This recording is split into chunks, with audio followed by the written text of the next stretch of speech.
bem com vocês? Estou de volta, professor Emerson, para nós trabalharmos literatura. E nesse período que a gente tem trabalhado literatura, vocês já pararam para pensar quanta coisa a gente já conversou sobre os textos? Quantos textos diferentes a gente já conseguiu fazer a leitura? E você? Você já se apaixonou pela literatura? Já começou a fazer as suas leituras, aquelas que você mesmo faz as escolhas? Porque, claro, aqui a gente mostra para vocês algumas possibilidades de textos, mas eu sei que você tem um gosto particular, que às vezes o seu gosto não é o mesmo do gosto dos textos que estão apresentados, mas por isso eu te convido, sim, faça as leituras, procure se encontrar com essa leitura, com esses textos literários, divertir-se com esses textos literários, porque os textos, eles nos fornecem tudo isso, né? A gente pode conhecer os personagens, já falei tantas vezes isso para vocês, a gente pode viver os personagens, estar naquele local com os personagens e imaginar-se, sim, ali naquela história, como aquele personagem ou como um participante, né, também da história, não necessariamente fazendo a substituição sua pelo personagem. Não, você pode se incluir naquela história como um amigo, como uma amiga, como um parente. Pode ter, olha só as possibilidades que você pode ter. E quem sabe ali você acaba criando uma outra história. Já pensou nisso? De criar outras histórias a partir de uma história que você conheça, que você gosta. Vocês já vão entender por que eu estou falando tudo isso. Então, para a gente iniciar hoje, eu trago para vocês, olha só. A América Latina corresponde aos países da América que possuem como línguas oficiais o português, que no caso é o Brasil, o francês, que está lá, o Haiti e as ilhas do Caribe, e o espanhol, que são os restantes dos países, todas elas oriundas do latim. Então, eu chamo a atenção de vocês que a gente vai falar da América Latina, então tem todas essas línguas, então tem o português que nós falamos aqui no Brasil, tem o francês, que é lá do Haiti, e a gente tem recebido muitos haitianos aqui, muito próximos da gente, tem os haitianos, então é interessante às vezes a gente entender ali de onde eles vieram, qual era a língua que eles falavam, tentar conhecer um pouquinho das histórias, olha só a dica que eu estou dando para vocês, um pouquinho das histórias daqueles países, as histórias que são contadas naqueles países. Por que eu estou falando isso para vocês? Porque olha só, eu trago para vocês esse livro que nós vamos conhecer hoje. Nós vamos conhecer esse livro, Contos Populares para Crianças da América Latina. Como vocês podem observar, o livro já está bem datado, ele está bem amarelado. Conseguem perceber como ele está bem amarelado? Por quê? Porque é um livro lá dos anos de 1980. Conseguem pensar? Olha, 1980, então já há mais de 40 anos que tem esse livro aqui e que vai contar esses contos populares, né? Mas contos populares de onde? Contos populares da América Latina. Você conhece algum conto popular aqui do Brasil? Você conhece algum conto popular do Brasil? Já pensou sobre isso? Depois pergunte para alguém, se tiver alguém aí próximo a você, nesse momento, pergunte, conhece algum conto popular?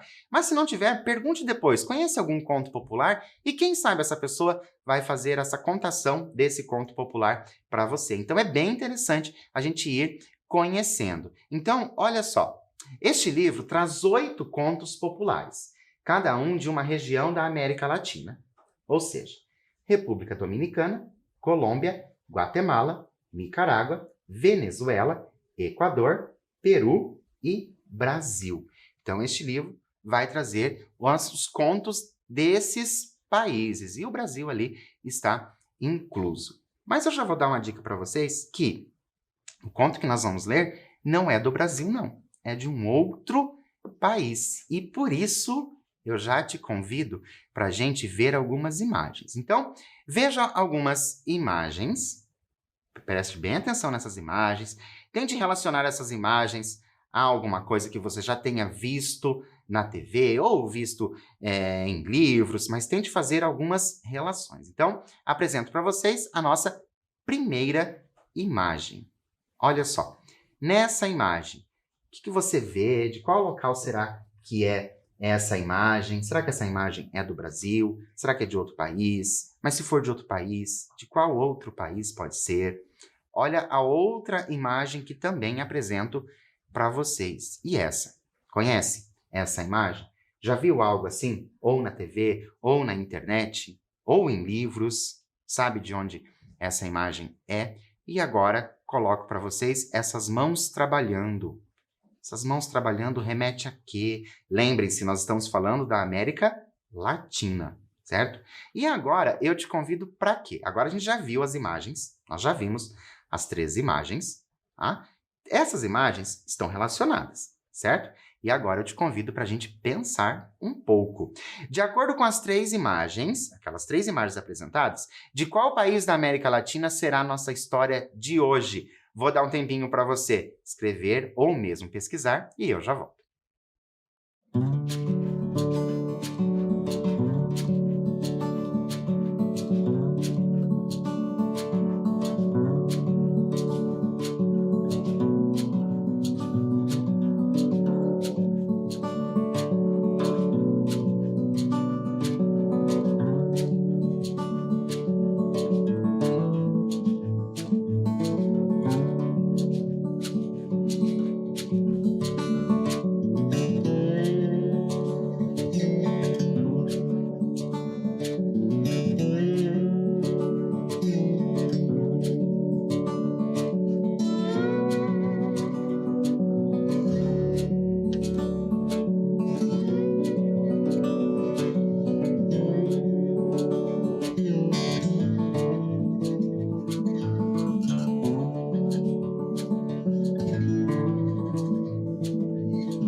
Então, pensou aí nas possibilidades de país? Marcou só um, marcou mais de um, porque você ficou na dúvida, talvez. E agora, se eu te apresentar essa bandeira. Olha só, eu tenho esta bandeira. Eu vou dar mais um tempinho para você, caso você não tenha marcado, pesquisar sobre essa bandeira e eu já volto.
Então, deu tempo para você pesquisar? Será que você precisou pesquisar? Ou você sabia? Será que você é uma daquelas pessoas que gostam muito de bandeiras? Eu, particularmente, acho essa bandeira muito bonita. E claro que nós sabemos que é uma bandeira de um dos países da América Latina. Olha só, nós temos a bandeira do Peru, certo? Peru aí, aqui da América Latina. Agora, a partir de agora, então a gente já sabe que tem relação com o Peru. O conto que nós vamos fazer a leitura é lá do Peru. Então, é o conto escolhido do Peru. Agora a gente vai ver outras imagens. Mas, de novo, imagens, professor? Sim, por mais que você já saiba qual é o país, a gente vai precisar ver outras imagens para você pensar sobre o nosso conto. Olha só as imagens que eu vou trazer para vocês. Tenho esta imagem.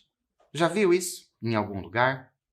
Será que você já esteve em algum lugar que tem essa planta? Perceba que essa planta tem uns frutos. São os frutos o nosso interesse. E o fruto dessa planta é esse aí.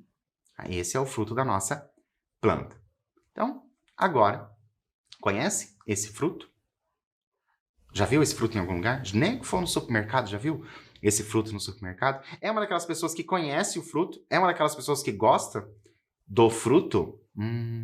Então, será que você já experimentou? Gostaria de experimentar? Porque é um fruto Muito bonito. Gostaria de experimentar, caso você não conheça? Fico aqui curioso, você sabe que eu sou curioso. Claro que eu fico curioso para saber o que que você pensa a respeito aí dessa fruta. Ah, professor, não sei. Sei muito bem o que é isso aí, não. Parece alguma coisa. Olha só. Agora a gente vai observar mais imagens e nós vamos pensar no título da história. Então, já convido você, preste bem atenção. Vou mostrar as imagens para vocês e vocês vão pensar no título da história, nas possibilidades de títulos. Então, vocês podem, talvez, alterar as imagens de lugar, não precisa necessariamente ser na ordem. Você pode alterar as imagens de lugar e tentar formar um título, um possível título para a história, ok? A primeira imagem que nós temos é esta. Esta imagem remete o quê? Lembra o quê? Depois nós temos aquela imagem do fruto. Olha só o fruto ali, como ele realmente é belíssimo, ainda mais cortado, parece muito bom. E agora eu tenho uma imagem que possivelmente vocês conheçam, né? Seja mais próximo de vocês, que é esta. E agora, qual será o título da nossa história? Vou dar um tempinho para você e eu já volto.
Então, quais possibilidades de títulos você colocou aí? Será que tem uma coisa a ver com anjo? Será que tem uma coisa a ver com folhas? O fruto parece que realmente vai entrar no título da nossa história.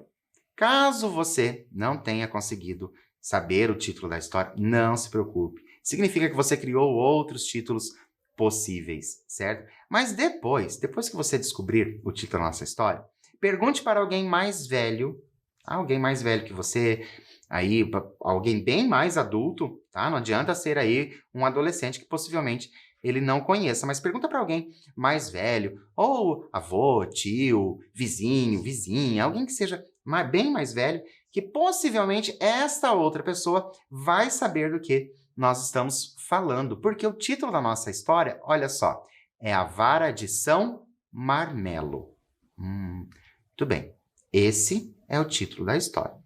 Vixe, professor, só com esse... Nunca nem ouvi falar disso, mas é por isso que eu chamo você para nós pensarmos. Já ouviu alguma história sobre a vara de São Marmelo? O que a narrativa com esse título poderia nos apresentar? Então, por mais que você não tenha, olha só, presta bem atenção, nunca ouviu falar, né, a vara de São Marmelo, não conhece nenhuma história, mas assim, por mais que você não conheça, o que a história poderia nos apresentar? Porque você já sabe que marmelo é um fruto. Então, o que a história poderia nos apresentar? Um tempinho para você e eu já volto.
Então, que história será que essa narrativa, né? A vara de São Marmelo vai nos trazer. Lembrando, vou sempre lembrar vocês, tá? Que nós estamos tirando aqui deste livro Contos Populares para Crianças da América Latina.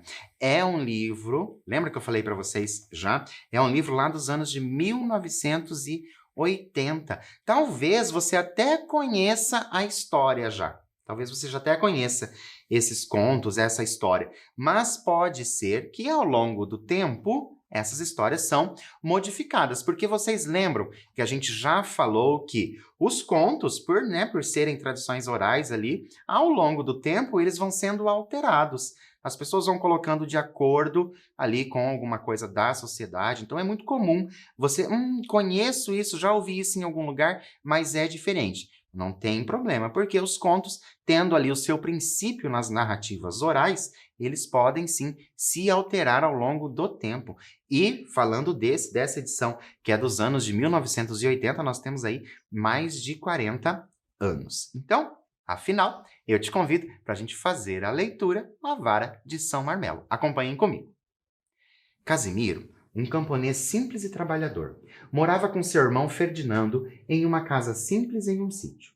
Mas o problema de Casimiro era que Ferdinando era um rapaz forte e habilidoso, mas preguiçoso.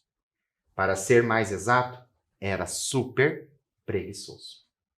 Passava o dia todo contemplando as mãos e Casimiro tinha que levantar a cerca do sítio, carregar tijolos, tirar os animais do curral, ordenhar as vacas, regar a horta, consertar o telhado da casa e levar as couves e as cebolas para o mercado. Levantava-se ao alvorecer e despertava o irmão dizendo: Ferdinando, vou até ao mercado levar as verduras. Prepare o café que eu volto logo. Ferdinando, vendo da janela que as estrelas ainda brilhavam no céu, respondia: Já estou levantando, Casimiro, já estou levantando. Quando Casimiro saía, ele se virava para o outro lado e dizia: Só mais um pouquinho, e voltava a pegar no sono. Nesse momento, que nós já fizemos a leitura da introdução da nossa história, eu chamo a atenção de vocês para esse finalzinho. Só mais um pouquinho e voltava a pegar no sono. Já aconteceu isso com vocês? De vocês estarem ali dormindo, né? Você tem um compromisso, está ali dormindo, e aí você fala só mais um pouquinho, e quando você percebe, você perdeu a hora, aí depois você tem que acabar fazendo tudo correto, correndo, ou mesmo perder o compromisso que você iria por conta desse só mais um pouquinho. Será que é isso que vai acontecer com esse nosso personagem Ferdinando? Porque a gente já percebeu e já foi dito pelo nosso narrador que ele é uma pessoa preguiçosa. Eu te convido para a gente pensar um pouquinho. Olha só, qual poderia ser a reação de Casimiro ao chegar e ver que o irmão continuava dormindo? Afinal, esse só um pouquinho a gente sabe no que vai dar. Vou dar um tempinho para você e eu já volto.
Então, poderia ser, né, a reação do nosso personagem ali? Qual seria a sua reação? Se você tivesse que fazer ali tudo, e daí você dissesse, né? Deixava uma tarefa, olha, faça isso que eu volto logo. Se você chegasse e nada tivesse feito, qual seria a sua reação? Ou será que você está na outra ponta da história? Que alguém deixou uma tarefa para você e você, com essa história de mais um pouquinho, perdeu e a pessoa chegou e você não fez o que deveria ter sido feito. Olha só, seria um ótimo momento para a gente poder ali conversar e discutir isso juntos sobre essas nossas histórias de vida, que agora a gente acaba tendo aí essas histórias de leitura. Mas vamos continuar porque a gente precisa saber como que essa história vai acontecer e, afinal, e esse marmelo? E essa vara de São Marmelo? Até agora, nada, professor. Será que vai aparecer mesmo? Ah, vai. Isso eu garanto para vocês. Então, acompanhem comigo. Depois de algum tempo, Casimiro chegava e o que encontrava? O fogão ainda frio, os animais trancados no curral, as vacas gemendo porque ninguém as havia ordenhado. Ainda era preciso preparar o queijo, varrer o estábulo, cozinhar, lavar e estender a roupa. Ferdinando, levante-se, dizia Casimiro. Ferdinando esfregava os olhos e dizia, bocejando: ai, que dor de cabeça, que dor nos olhos. Minha testa está pegando fogo. Não vou me levantar hoje. O pobre Casimiro olhava para ele com pena, pensando que seu irmão estava a ponto de morrer, e dizia: está bem, Ferdinando, está bem. Fique deitado que eu levo café para você. Casimiro entrava na cozinha, removia as cinzas, soprava as brasas e atiçava o fogo. Depois acendia o forno, ordenhava as vacas, batia a manteiga, amassava o pão e, quando tudo estava feito, dizia: pronto, aqui está o seu café, Ferdinando. Pobrezinho, não morra, por favor. Ferdinando tomava o leite, comia os pãezinhos com manteiga e ficava todo contente. Pouco depois, voltava a se queixar.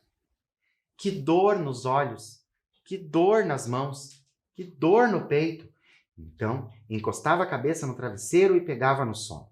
Casimiro saía do quarto na ponta dos pés, dizendo baixinho: não se levante, Ferdinando, não se levante.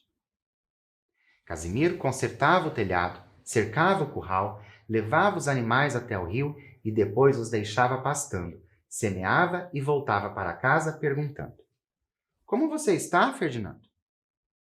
Estou mal, me doem os ossos, a face, as sobrancelhas e as pálpebras, repetia o rapaz. Paro novamente neste momento da leitura, que a gente viu, né, que ao que tudo indica, trata-se ali apenas de dois irmãos, né? Até agora nós não sabemos a idade desses irmãos, né? Lembram que são contos e contos eles acabam não detalhando tanto os personagens. Nós não sabemos a idade deles, mas tudo indica que eles moram sozinhos, que são apenas os dois, né, que moram ali naquele sítio. Então, um acaba cuidando do outro. E o Casimiro, muito, né, tendo ali muito cuidado com o irmão Ferdinando, acaba fazendo o trabalho todo sozinho. Por isso eu te convido para a gente pensar um pouco mais. Qual seria a sua atitude se você fosse o Casimiro? Neste momento, você vai se colocar no lugar do personagem. Qual seria a sua atitude? Um tempinho para você e eu já volto.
Então, eu fico curioso para saber qual seria a sua reação. Por quê? Porque Casimiro é aquela pessoa que faz tudo, né? Será que você brigaria com o seu irmão por ele estar ali se enrolando para fazer, mostrando preguiça? Ou será que você era daquelas pessoas que iam realmente querer ajudar, porque sabia que ele estava ali sofrendo, como ele mesmo diz, o Ferdinando, que está com muita dor, inclusive dor na sobrancelha. Interessante essa dor na sobrancelha. Mas vamos continuar a nossa história para a gente saber, afinal, quando entra essa vara de São Marmelo. Olha só. Coitado, fique na cama que eu vou preparar o almoço. Então o homem batia a carne seca, preparava a sopa, tostava o milho, moía o milho verde e fechava as pamonhas. E quando tudo estava pronto, cheiroso e fumegante, levava para ele na cama, dizendo: Ferdinando, não se preocupe, que eu já trouxe o almoço. O rapaz comia tudo e, quando já estava terminando, começava novamente a se queixar. Que dor nos pés, que dor nas unhas, que dor nas costelas. Fique na cama, homem. Você me preocupa, pedia Casimiro e voltava ao campo para trabalhar. E assim passavam os dias, até que certa manhã, quando Casimiro estava consertando o telhado da casa, passou um amigo e lhe perguntou: Olá, Casimiro, como vai? Ainda não terminou de consertar o telhado? Já estou terminando, Valentim. O que você me conta? Conto que estou encafifado com meu irmão. Desde que nos mudamos aqui para o sítio, ele não se levanta da cama. Tem dor nos olhos, na cabeça, nos pés, no nariz, nos joelhos, nas mãos. Dói tudo. Desça daí, Casimiro, que eu quero ver seu irmão. Casimiro desceu do telhado, abriu a porta da casa, levou o amigo até o quarto do doente e, quando encontraram o irmão dormindo placidamente. Daí a pouco, ele acordou choramingando. Ai, ai, ai, que dor nos cabelos, que dor nas pestanas, que dor no rosto, que dor de dente. Meus ouvidos estão zumbindo. E esse aí, quem é? Coitado do meu irmão, não vá morrer, pelo amor de Deus, dizia Casimiro, segurando preocupado as mãos do irmão. Não se preocupe, este é meu amigo Valentim. Hã? Exclamou Valentim e chamou o amigo para fora do quarto. Venha cá, compadre, venha. Já sei o que tem o seu irmão e conheço um santo remédio para isso. E agora que nós chegamos nesta parte, eu trago para vocês mais um momento para a gente pensar, refletir, pensar em toda a nossa história desde lá no início. Olha só, qual poderia ser o remédio que Valentim conhecia? Vou dar um tempinho para você e eu já volto.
Então, pensou em qual poderia ser esse remédio que ali o Valentim, o compadre ali do Casimiro, conhecia? Será que vai fazer algum tipo de xarope com o fruto ali do marmeleiro? Será que é isso que vai acontecer? Mas e a vara de São?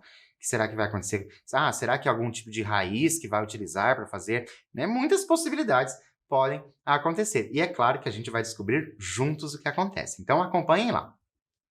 Casimiro caiu de joelhos dizendo: darei a você tudo o que me pedir, contanto que cure o meu irmão. Trata-se de um santo milagroso que vai curar imediatamente e para sempre todos os males desse rapaz, afirmou Valentim. E você não tem esse remédio aí para me dar, compadre? Perguntou Casimiro ansioso. É para já, respondeu Valentim, dando-lhe uma vara de marmelo. O único remédio que pode curar o seu irmão é a vara de São Marmelo. E o que é que eu faço com ela? Perguntou o bom Casimiro. Basta mostrá-la de longe, que você vai ver como seu irmão ficará bom depressa. Não me diga, só assim, de longe? Na manhã seguinte, Casimiro acordou cedo. As estrelas ainda brilhavam no céu. Imediatamente despertou o irmão, dizendo: Ferdinando, levante-se para preparar o café, que hoje eu não vou ao mercado levar os repolhos e as abóboras. Hoje vai você. Paro novamente a nossa história, porque agora, né, a vara de São Marmelo já apareceu na história. Diz o Valentim que vai ser um santo remédio, né? E o Ferdinando, já com o remédio em mãos, já chega com uma outra postura, né? Ele já diz que não vai, que é o irmão que vai. Mas olha só, como você acha que Ferdinando reagirá à ordem do irmão? Vou dar mais um tempinho para você e eu já volto.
Então, como você acha que o Ferdinando vai reagir? Porque ali a gente já percebeu que é uma ordem, né? Será que o Ferdinando vai realmente levantar ou será que ele vai inventar as dores, né? É interessante a gente pensar nessa mudança de postura, mas a gente vai continuar a nossa história para saber como que isso vai acabar. Então, vamos comigo.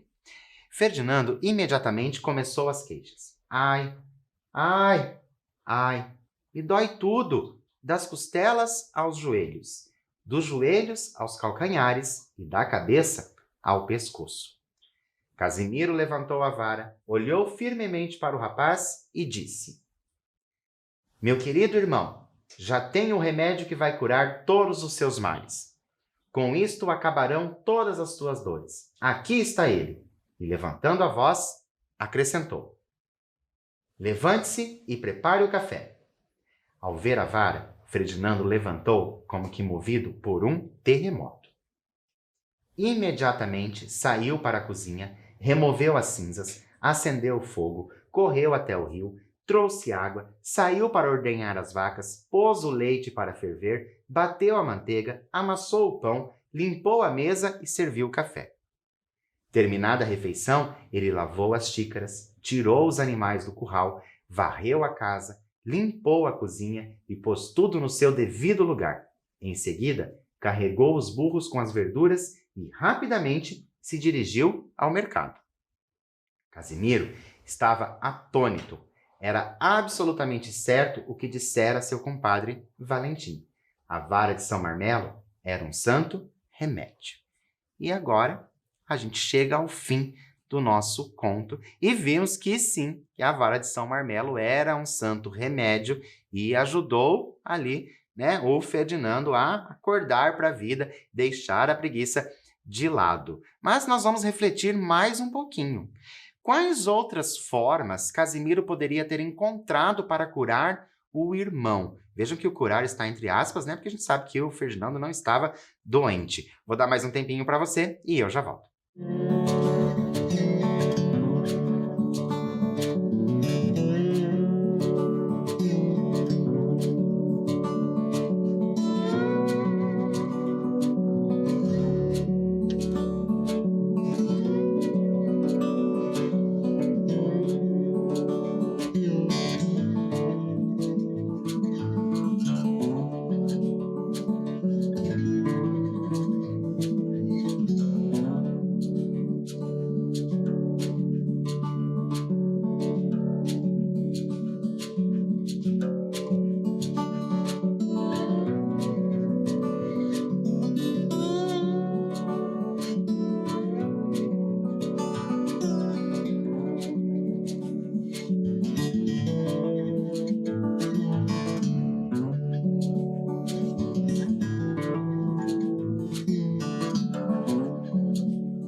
Então, existem tantas outras possibilidades, né? Além de ameaçar ali o irmão, mas enfim, fico curioso para saber qual seria o que, né? Quais outras possibilidades que você colocou aí. Mas então, você gostou? Gostou da história da vara de São Marmelo? É uma história interessante? Conhecia essa história? Depois você pergunte para alguém. Mas eu trago para vocês algo para vocês refletirem a respeito, certo? Se fosse você naquela situação, o que teria feito com o seu irmão ou mesmo irmã? Vou dar um tempinho para você e eu já volto.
Então, eu fico, né, como vocês sabem, e eu já disse isso tantas vezes, vocês já ouviram isso tantas vezes, eu fico curioso para saber, claro que seria um momento ideal para nós conversarmos ali a respeito de quais atitudes poderiam ser tomadas para driblar ali aquela preguiça do irmão. E será que você é uma dessas pessoas? Quem que será que você é, né, nessa história? Com quem você mais se identifica?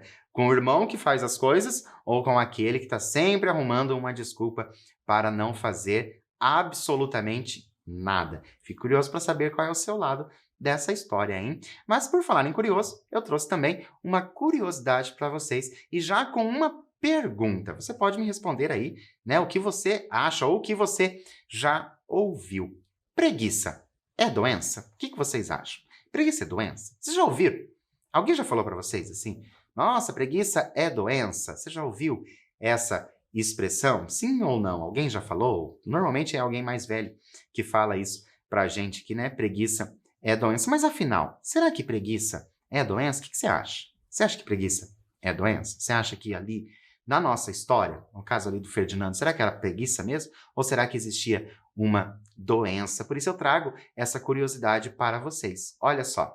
Não há definições médicas ou psiquiátricas que classifiquem a preguiça como patologia, ou seja, como uma doença. Os momentos de ócio são muito indicados para a manutenção da saúde mental.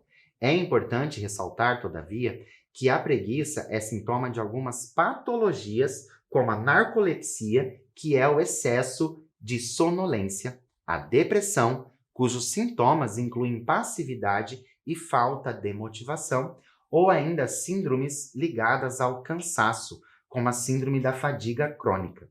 Nesse sentido, é importante estar atento à relação que é estabelecida com a preguiça. Resumindo e respondendo, nem todo preguiçoso está doente, mas algumas pessoas, quando doentes, apresentam preguiça entre seus sintomas. Olha só que interessante quando a gente faz essa pergunta. Preguiça é doença? Porque às vezes, igual conforme nós fizemos a leitura, às vezes não se trata da preguiça. Se trata de outras patologias, de outras doenças, todas que podem estar relacionadas com a preguiça. E quando fala que o momento de ócio, ou seja, aquele momento em que você está relaxando, que você não está fazendo nada por obrigação, certo? Então, esse momento de ócio é muito importante, né? Você tem que ter, sim, esse momento de relaxamento, né? Mas ali, conforme dito e conforme aconteceu na nossa história, não é todo o momento. Por quê? Porque a preguiça ela pode estar ali por trás de outras doenças. Então, é interessante. Ah, professor, às vezes eu sinto preguiça. Não, às vezes sentir preguiça é uma coisa. Então, somos humanos, claro que a gente sente preguiça mesmo. Então, isso é comum de acontecer, certo? Mas se for além da conta, é interessante você já ir pensando. E agora, uma outra pergunta. Existe cura para a preguiça? Será que existe cura para a preguiça? Vamos ver? Olha só. Como a preguiça não é considerada uma patologia, não se pode falar em cura, mas algumas mudanças podem diminuir significativamente a moleza e fornecer novas formas de energia e motivação.